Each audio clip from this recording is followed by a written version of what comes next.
저는 산에 갔다가 돌아가신 분들을 정말 많이 봤거든요. 산에 가서 사는 분들은 5%에서 10%밖에 안 돼요. 90% 정도는 돌아가시는 거거든요. 제가 살릴 수 있는데 너무 늦게 오셔가지고 돌아가시는 분 보면 굉장히 안타깝고요. 그래서 이제 단백질이 굉장히 중요하다 이렇게 강조를 하는 거고요. 암 환자가 고기를 먹어도 되냐라는 질문을 굉장히 많이 받는 질문인데요. 닭고기 혹은 뭐 오리고기 이런 흰살 고기를 더 이제 좋은 단백질로 얘기를 하고요. 그 다음에 계란도 이제 좋은 단백질이고, 이제 고기를 드실 때 조심할 게 있는데요. 고기를 많이 먹는 사람들 중에서 곁들였을 경우에는 암 환자분들이 암에 걸리고 나서 이제 입맛이 없다 이런 말씀들을 많이 하시는데, 첫 번째 이유는 암 자체에서 염증 물질이나 이런 게 많이 나오거든요. 그것들이 이제 식욕을 많이 떨어뜨릴 수 있고요. 두 번째는 대학병원에서 하는 뭐 수술이나 항암이나 방사 이런 것들이, 뭐 수술하면 항생제를 많이 하잖아요. 항생제를 하면 사실은 우리하고 같이 사는 좋은 균들이 입부터 쫙 있는데 이게 다 죽어요. 그럼 식욕이 완전히 뚝 떨어지죠. 그래서 수술하신 분들은 뭐 식욕이 완전히 바닥으로 가고요. 그 다음에 항암 했을 때도, 뭐 방사했을 때도 마찬가지인데, 항암은 이제 빨리 분열하는 세포를 죽이는 거기 때문에 우리 소화기에 세포들이 얼마나 많이 분열을 하냐면은 우리 대변의 3분의 1이 이거 떨어진 거예요. 상피세포가 매일 떨어지거든요. 근데 항암을 해버리면 이게 분열이 안 될 거 아니에요. 그러니까 여기 염증이 쫙 잡히죠. 그러면서 식욕이 많이 떨어지게 됩니다. 그래서 암 자체가 주는 염증들 이런 것들 때문에 암 자체 요인으로도 그럴 수도 있고, 그 다음에 이제 치료를 통해서 식욕이 이제 많이 떨어지게 됩니다.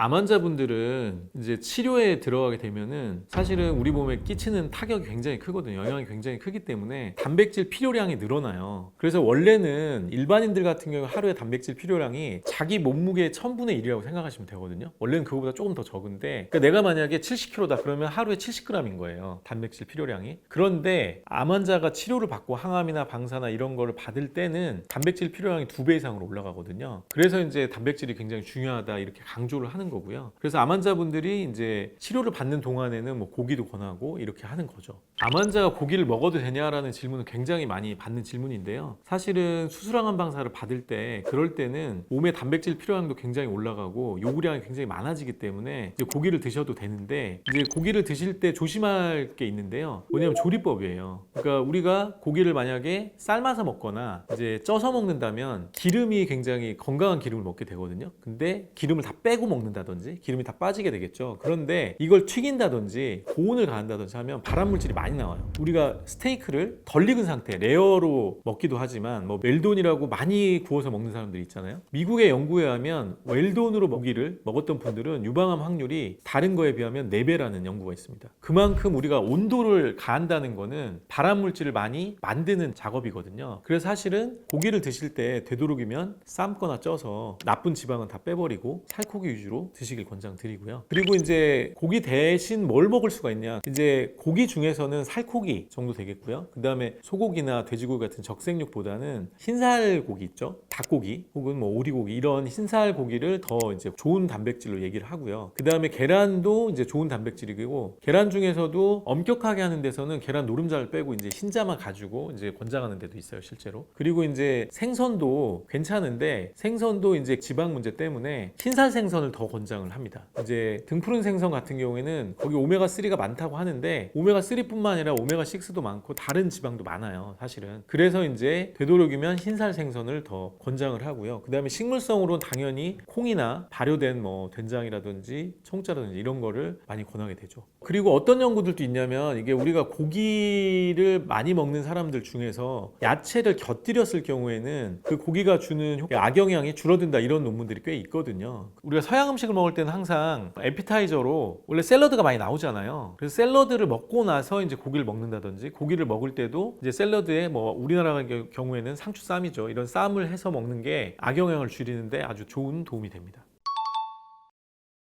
암 환자들에게 사실 핵심적인 건 면역력이죠. 왜냐하면은 우리 몸에서 암을 억제하는 게 면역세포고, 면역세포 중에 특히 이제 NK세포, T세포, 특히 T세포가 중요한데, 이런 세포들이 이제 암을 직접 공격을 하기 때문에 면역력이 중요하게 되는 거고요. 우리가 나이가 들면서 암이 느는 이유는 실제로 그래프가 이렇게 올라가거든요. 이거는 우리 면역의 핵심인 흉선이 퇴화하기 때문입니다. 우리 면역의 핵심은 흉선과 장인데요. 흉선은 60이 되면은 거의 10대의 10% 정도밖에 안 남아요. 50대가 되면 뭐 한 15%, 그러니까 70대가 되면 더 떨어지겠죠. 그러니까 흉선이 건강한 젊은 사람들은 암세포가 생기더라도 많이 잡아먹으니까 발병률은 떨어지게 되겠죠. 그런데 이제 연세가 많으신 분들은 면역이 떨어지니까, 그래서 나이가 들면 대상포진 같은 것도 나오게 되잖아요. 그러니까는 면역이 떨어지게 되니까 암세포를 잘 못 잡아먹으니까 발병률이 높아지게 되는 거죠. 그래서 이제 면역력이 핵심이 되는 거고, 여기서 중요한 게 이제 그러면 연세가 뭐 7, 80 되셨다. 그러면 흉선은 거의 다 퇴화를 했을 텐데 이 면역을 어떻게 지키냐? 바로 장면역입니다. 그래서 음식이 굉장히 중요한 거고요. 제가 그래서 발효 음식이나 채소나 장면역에 도움되는 음식들이 매우 중요하다고 설명을 드렸던 거고요. 실제로 우리 면역에서 이제 T세포가 흉선에서 훈련을 못하게 되는데 그럼 어디서 하냐? 장에서 훈련을 한다는 연구들이 2010년대 이후로 많이 나오고 있습니다. 그래서 앞으로 이제 장 마이크로바이옴, 장내 미생물 이런 게 굉장히 중요하다는 연구가 많이 나오고 있고 앞으로 더 중요성이 이제 강조될 걸로 보이고요. 그래서 암 환자분들은 음식에 그래서 더 신경을 많이 쓰셔야 되는 겁니다. 우리가 이제 항암을 하고 나면 이제 호중구라는 수치가 떨어질 때 그때 이제 대학병 선생님들이 그때 살코기 같은 걸 많이 권하시는데, 단기적으로 살코기를 드시면 실제로 골수가 더 활발하게 움직여서 호중구 수치나 이런 게 많이 올라가게 됩니다.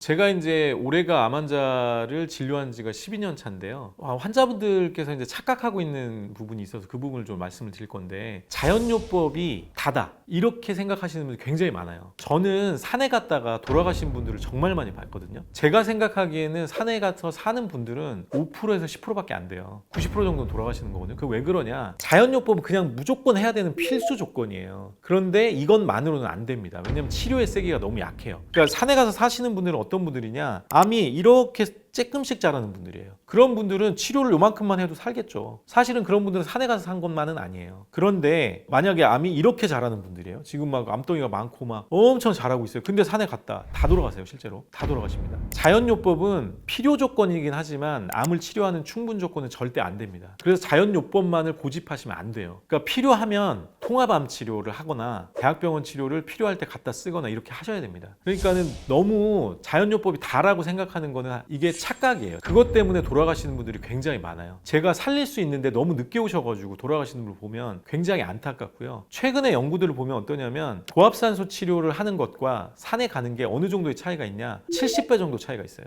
고압산소라는 장비를 통해서 우리가 그런 몸을 확 바꾸는 치료를 해주는 것과 산에 가서 등산을 하는 게 그 정도의 차이가 있는 거거든요. 그래서 산에 가면 낫는다라는 환상을 좀 버리셔야 돼요. 그거는 당연히 해야 되는 거예요. 누구나 해야 되는 거고, 아까 제가 초기암이 줄기암으로 가는 상태를 정상으로 돌리는 작업이 자연요법이라고 생각하시면 돼요. 그런데 이 자연요법 외에 훨씬 더 이걸 도와주는 고압산소라든지 고주파라든지 면역치료라든지 막강한 치료들이 있어요. 그런 걸 통해서 훨씬 더 빨리 바꿀 수가 있다는 거고, 이 치료의 세기는 자연요법보다 훨씬 더 크기 때문에 통합치료나 대학병원 치료도 적극 사실은 고려하셔서 필요할 때 갖다 쓰는 거죠. 그런 거를 이제 판단을 도와줄 의사들, 멘토가 될 수 있는 분을 곁에 두고 투병 생활을 하시기를 추천드립니다. 저는 제가 이제 35세 한의대를 가서 지금 이제 50대 초반인데, 한의대를 가게 된 계기가 저희 부모님이 다 암으로 돌아가시면서 제가 이제 그 간병을 하면서 이제 의학을 공부를 해야 되겠다, 암을 공부를 해야 되겠다 이렇게 생각해서 이제 지금까지 오게 됐고요. 그래서 사실은 저도 이제 자연요법도 해보고 뭐 한방만도 해보고 여러 가지를 다 해봤는데 사실 지금 암이 정복된 게 아니잖아요. 그래서 제가 생각하는 건 뭐냐면 종합적으로 필요한 거를 갖다가 써야 된다는 거예요. 이게 대학병원 치료만이 다는 아니에요. 왜냐하면 지금 사기암 치료율, 뭐 췌장암이라든지 담도암이라든지 이런 거 사기암 치료는 10%도 안 돼요. 그럼 사기암 환자가 대학병원만 믿고 있다? 그건 말이 안 되는 거죠. 사실은 고주파라든지 고압산소라든지 또 식이요법을 철저히 한다든지 운동을 철저히 한다든지 스트레스 관리를 철저히 한다든지 이런 통합 치료를 통해서 생존율이 훨씬 높다는 보고들이 많이 있거든요. 저는 암 치료는 종합예술이라고 생각해요. 자연요법도 기본적으로 해야 되고, 그 다음에 통합 치료도 하고, 그 다음에 대학병원 치료도 하고, 내가 어떤 상황에서 필요한 걸 어떻게 갖다 쓸지는 주변에 멘토가 되는 의사분들한테 도움을 구하시고 조언을 구하시고요. 그렇게 조언을 구하면서 판단해가면서 상황에 필요한 거에 맞춰서 여러 가지 치료를 해야지만 생존율을 높일 수 있다고 생각을 합니다. 그래서 이제 환자분들이 한 가지에만 편향되게 생각하시는 분들은 실제로 생존율이 떨어져요. 제가 지금 12년 동안 환자들을 보면서 느끼는 거는 좀 오픈마인드로 전반적인 걸 다 받아들이고, 해외에서도 높은 암 치료를 자랑하는 병원들이 뭘 하는지를 좀 살펴보고, 그 병원들이 왜 특정한 것만 안 하고 여러 가지 치료법들을 종합해서 치료하는지를 깊이 한번 생각해 볼 필요가 있겠습니다. 지금 12년 동안 암 환자를 보면서 어떤 치료들을 하려고 했냐면 전 세계에서 암 치료율이 높은 병원들을 찾아가서 거기가 뭘로 치료하는지를 보고 그 치료들을 모아서 이제 저희 병원에 사실 적용을 했거든요. 그래서 이제 사실은 종합적인 치료, 전 세계에서 암 치료율이 높은 병원들의 치료를 받으려면은 이제 저하고 면담을 하셔도 좋겠고요. 이런 통합 치료를 하시는 병원들을 찾으셔도 좋겠습니다.